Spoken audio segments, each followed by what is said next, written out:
Hello everyone! It's been a little while since our last hive update, so I wanted to explain what's been going on. This video is also going to be a little different, because I'm trying my hand at doing a voiceover instead of talking during a hive inspection. So for this video, I hope you enjoy seeing 3 different days of pulling honey supers and adding honey supers back, and I'd love to hear what you think of this style in the comments. First, some exciting news. For those of you who do not know, Chris and I have been fostering dogs through Labrador Retriever Rescue of Florida. Since February, we've fostered and adopted out 8 dogs.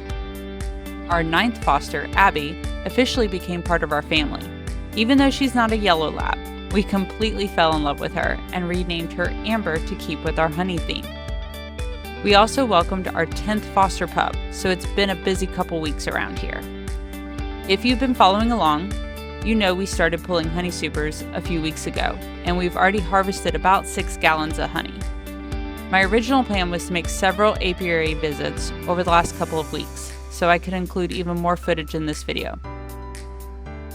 But I definitely underestimated the Florida heat and my own stamina after working a full day, then heading straight to the bee yard. It's been over 95 degrees almost every day. Last Sunday morning, it was already 90 degrees by 9 a.m.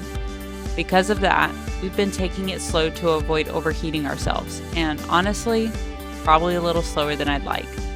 We also don't want to stress the bees any more than necessary. Some of our colonies had 3 honey supers stacked high. Instead of removing everything at once and taking them all the way down to a single brood box, we've been putting just a few supers away at a time. Originally, my plan was to come back every few days and continue pulling honey supers until they were all off.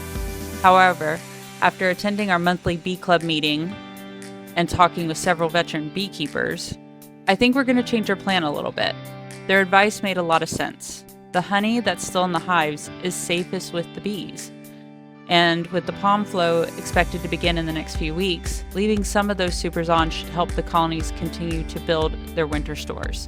Sometimes the best decision is to let the bees keep what they've worked so hard to make. And that's also why today's video is a little later than usual, and includes footage from 3 different days.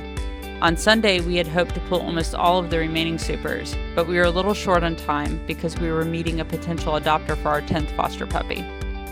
Thankfully, everything worked out, but it meant the bees had to share our attention for the day, so we didn't get as much done as we wanted to. So far, we've been bringing the honey supers back to the honey house, instead of extracting them right away. This year has been especially humid, and if the honey contains too much moisture, it can ferment. Unfortunately, we learned that lesson the hard way. During our 3rd year beekeeping, we harvested around 600 pounds of honey, but the last 300 pounds ended up fermenting. I was absolutely devastated.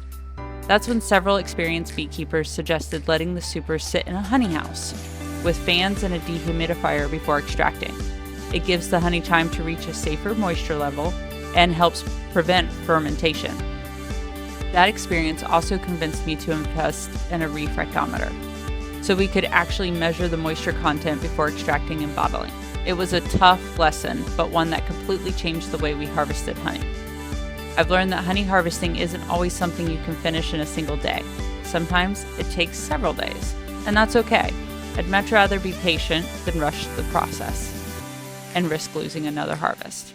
Next week, we'll extract everything that's been resting in the honey house and begin treating our colonies for mites to help ensure they are healthy going into the winter. We'll also show you how much honey we harvested and give you an update on the colonies after deciding to leave the remaining supers in place. Thanks so much for following along in our beekeeping journey. We'll see you in the next video.